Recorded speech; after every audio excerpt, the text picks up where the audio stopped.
हम क्या कर सकते हैं मॉडर्न फिजिक्स में हम बात करेंगे photo electric, matter wave, nuclear physics, radio activity की। हम इसमें पढ़ेंगे फोटो इलेक्ट्रिक इफेक्ट। पहले हम सारी फर्स्ट यूनिट हमारी फोटो इलेक्ट्रिक इफेक्ट। लाइट के होते हैं डुअल नेचर होते हैं, वेव नेचर और पार्टिकल नेचर होता है। वेव नेचर में हम क्या करेंगे, इंटरफ्रेंस हो गया हमारे, डिफ्रैक्शन हो गया, पोलराइजेशन, ये पढ़ेंगे वेव नेचर में, ये हमारी वेव ऑप्टिक्स में पढ़ेंगे। और ये हो गया हमारा पार्टिकल नेचर में photo electric effect, Compton effect और रमन इफेक्ट आते हैं। हम सिर्फ यहाँ पे फोटो इलेक्ट्रिक इफेक्ट पढ़ेंगे। फोटो इलेक्ट्रिक इफेक्ट हमारे लाइट के डुअल नेचर होते हैं, हम वेव हो सकते हैं या पार्टिकल हो, वो हम कैसे पता लगेगा। अगर हमारी लाइट होती है वो लाइट के साथ इंटैक्ट करती है तो हमारे वेव नेचर से होगा। लेकिन अगर हमारी लाइट होती है वो मैटर के साथ इंटैक्ट करती है तो हमारी क्या होगा, जैसे मैटर हो सकता है हमारे सॉलिड लिक्विड गैस, तो हमारे किसकी तरह वेव करेगी, वो पार्टिकल की तरह वेव करेगी। पार्टिकल को हम कह सकते हैं फोटोन कह सकते हो, क्वांटा कह सकते हैं, पैकेट ऑफ एनर्जी कह सकते हैं। जो फोटो इलेक्ट्रिक इफेक्ट था वो हमारे किसके द्वारा एक्सप्लेन किया गया था, वो आइंस्टाइन के द्वारा एक्सप्लेन किया गया था using quantum theory of light का यूज़ करके। आइंस्टाइन क्वांटम थ्योरी के अकॉर्डिंग क्या है, when light interact with matter, जब हमारी लाइट इंटरेक्ट करती है मैटर के साथ जैसे सॉलिड लिक्विड गैस की तरह, तो it behave as if it is made up of particles की बनी होती है, जैसे एनर्जी पैकेट की, जिसे क्या कह सकते हैं, फोटोन कह सकते हैं। Energy of photon is known as quantum theory. Energy हम कह सकते हैं फोटोन के कह सकते हैं क्वांटा ऑफ एनर्जी, एनर्जी को क्वांटा कह सकते हैं या फोटोन की एनर्जी को।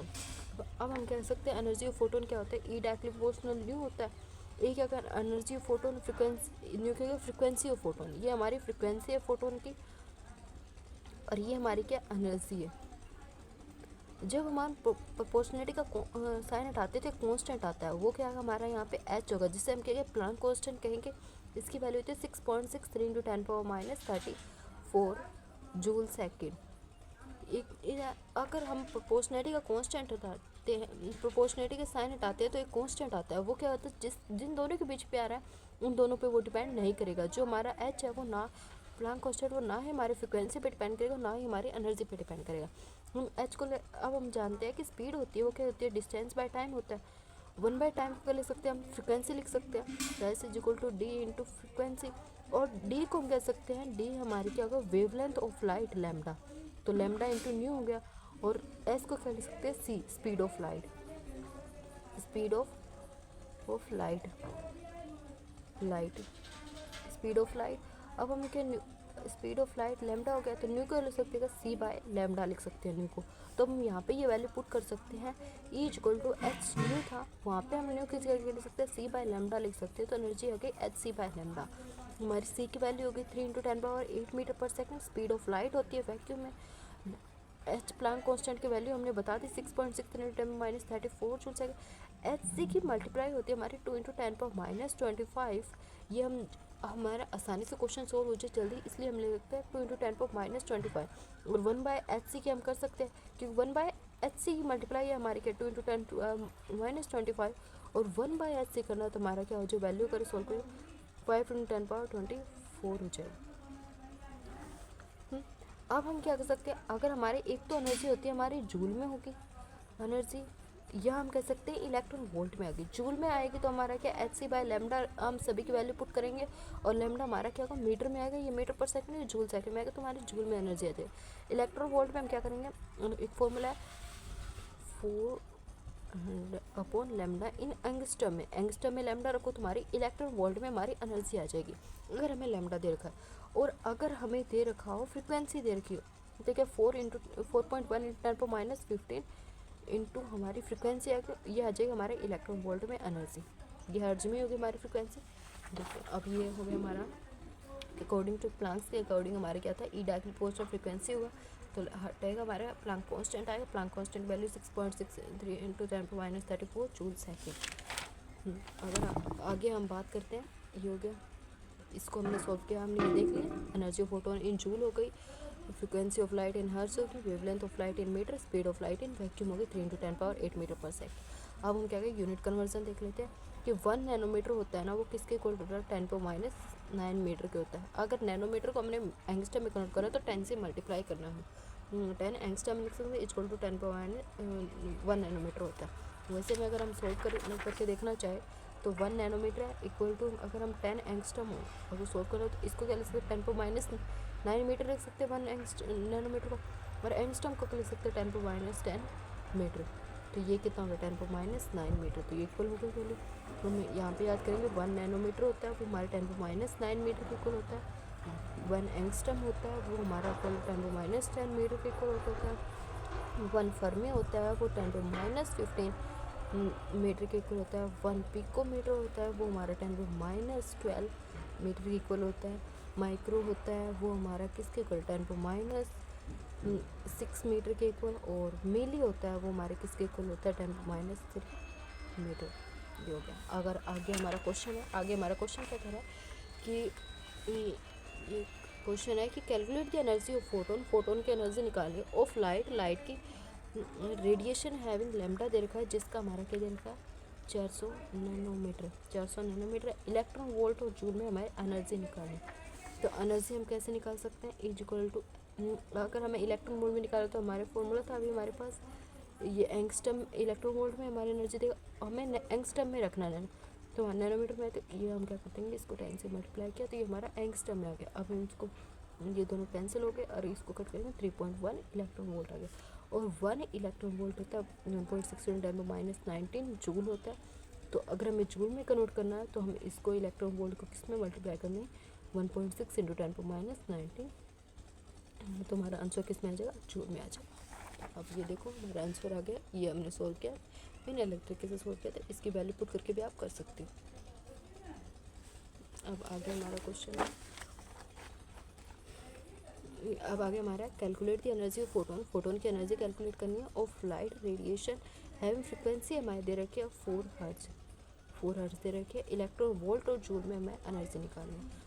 तो एनर्जी क्या गया 4.1 × 10⁻15 होता है इंटू फ्रिक्वेंसी रखेंगे तो इलेक्ट्रॉन वोल्ट में आंसर आ जाएगा। 4.1 × 10⁻15 इंटू हम क्या कर सकते हैं 4 से मल्टीप्लाई करते हैं तो हमारा इलेक्ट्रॉन वोल्ट में आंसर आएगा। और अगर हम इसको मल्टीप्लाई करते हैं 1.4 × 10⁻15 इंटू 4, इसकी मल्टीप्लाई करते हैं 1.6 × 10⁻19 से मल्टीप्लाई करते हैं तो ये हमारा आंसर आ जाएगा जो में। ये हमारे 2 क्वेश्चन थे, इसके बेस पे आप ये क्वेश्चन देख सकते हो करना। तो आगे हम क्वेश्चन क्या है हमारा linear momentum of photon, photon का लीनियर मोमेंटम के बारे में बात करेंगे। तो हम देखते हैं लीनियर मोमेंटम के बारे में आइंस्टाइन के अकॉर्डिंग टू आइंस्टाइन के अकॉर्डिंग किस क्या कहता है E = mc² होता है और P क्या होता है E = mv होता है। P = mv होता है, मास इंटू वेलोसिटी होती है। तो E = mc इंटू सी हो गया। इसको हम क्या कर सकते हैं P लिख सकते हैं, इसको m इंटू सी को क्या लिख सकते हैं मोमेंटम लिख सकते हैं, मोमेंटम इंटू सी हो गया ये एनर्जी। और मोमेंटम को अब ये मोमेंटम क्या करते हैं एनर्जी बाय सी, उन एनर्जी को हमने क्या लिख सकता था एच न्यू लिख सकते हैं या हम लिख सकते हैं एच सी बाय लैम्डा लिख सकते हैं। तो हमारा फोटोन क्या है हमारा एच बाय लैम्डा आ गया। तो अब देखेंगे अगर मोमेंटम है वो एच बाय लैम्डा का, तो मोमेंटम वो इन्वर्सली प्रोपोर्शनल 1/λ का है। अगर हम ग्राफ बनाते हैं मोमेंटम और लैम्डा के बीच में ग्राफ बनाते हैं तो हमारा क्या आएगा हाइपरबोला आएगा। लेकिन अगर हम मोमेंटम और 1/λ के बीच में ग्राफ बनाते हैं तो हमारा क्या आएगा स्ट्रेट लाइन आएगा। फिर आगे अगर हम देखें तो रेस्ट मास और इफेक्टिव मास का कॉन्सेप्ट होता है। रेस्ट मास ये हमने देख लिया अकॉर्डिंग टू आइंस्टाइन। ये एक बात याद रखना, ये ओनली वैलिड होता है, ओनली फोटोन के लिए वैलिड होता है हमारा, और किसी हम इलेक्ट्रॉन के लिए इसको नहीं लगा सकते। इलेक्ट्रॉन के लिए हम अगले चैप्टर मैटर वेव में देखेंगे। हमारे रेस्ट मास इफेक्टिव मास और फोटोन के बारे में पढ़ेंगे। हमारा फॉर्मूला होता है m = m0 1 - v²/c²। ये होता है हमारा रेस्ट मास होता है, ये हमारी स्पीड होती है किसी मीडियम में उस पार्टिकल की, ये हमारी होती है वैक्यूम में स्पीड होती है लाइट की। और ये होगा हमारा इक्विवेलेंट मास, जो हमारा नेट मास निकल के आएगा इफेक्टिव मास होता है उसका होता है। तो हम यहाँ पे वैल्यू पुट कर देंगे। जो हमारा रेस्ट मास होता है फोटोन का वो हमारा क्या होता है 0 होता है। ये हम देखते हैं कैसे होगा, क्योंकि फोटोन होता है वो always travel with speed of light के साथ हमेशा ट्रैवल करेगा, स्पीड ऑफ लाइट के साथ हमेशा ट्रैवल करेगा। तो अगर हम स्पीड ऑफ लाइट के साथ ट्रैवल करेगा तो यहाँ पे हम स्पीड ये किसकी आ गई, ये भी सी है इसकी। तो m = m0 1 - c² और ये c² हो गया, ये कैंसिल हो गया। तो m0 अपॉन 1 - 1, तो m0/0, m0/0 कितना हो गया हमारा, m0/0 क्या हो जाएगा हमारा 0। तो हमारा इफेक्टिव मास कितना हो फोटोन का, हमारा rest mass of photon is always 0 होता है। आगे इस पे क्वेश्चन है कि हम देखते हैं कि find the velocity at which, velocity निकालो at which mass of particle, जो पार्टिकल का मास होता है बिकम थ्राइस, 3 टाइम हो जाए of its rest mass M naught है। हमारा फॉर्मूला क्या है, M upon M naught 1 minus V square upon C square था। इसने कहा है कि हमारा रेस्ट मास का 3 टाइम हो जाए, जो हमारा इक्विवेलेंट मास है फैक्टर मास है, तो 3 एम नोट रख सकते हैं, इसको 3 एम नोट रखते हैं, इसको एम नोट रख सकते हैं, इसको 1 minus V square upon C square लिखते हैं, ये ऐसा। तो 1 minus V square upon C square को इधर लेके जाते हैं, इसको नीचे लेके जाते हैं। तो अगर रूट हटाना है तो हम इसको स्क्वेयर कर देते हैं दोनों तरफ, तो ये इससे कैंसिल हो गया। 1 minus V square upon C square equal to 1/9 हो गया। हमें 1 माइनस, हमें क्या चाहिए, वैल्यू स्पीड चाहिए, तो हम इसको इधर लेके आते हैं, तो ये इधर आएगा तो माइनस हो जाएगा, और ये अगर इधर जाए इस बाय स्क्वेयर हो गया, ये 8/9 होगा, इसको सोल्व करेंगे तो V square by C square, और इसको अगर 8/9 है, इसको सी स्क्वेयर से मल्टीप्लाई करेंगे तो वी स्क्वेयर आ जाएगा। ये अगर हम यहाँ पे इसको सोल्व करते हैं तो 8/9 इंटू सी स्क्वेयर, सी की वैल्यू कितनी होती हमारी होती है 3 × 10⁸ मीटर पर सेकेंड होती है। और वैसे अगर हम वैल्यू पुट ना करें तो हमारा वी स्क्वेयर है, और वी स्क्वेयर जब अंडर रूट जाएगा तो 8 का अंडर रूट क्या 2√2 हो जाएगा, इंटू सी की वैल्यू क्या है 3 × 10⁸, और अपॉन 9 का रूट क्या है 3 आ जाए, 3 से 3 कैंसिल, 2 × √2 × 10⁸ मीटर पर सेकेंड हमारी क्या स्पीड आ गई।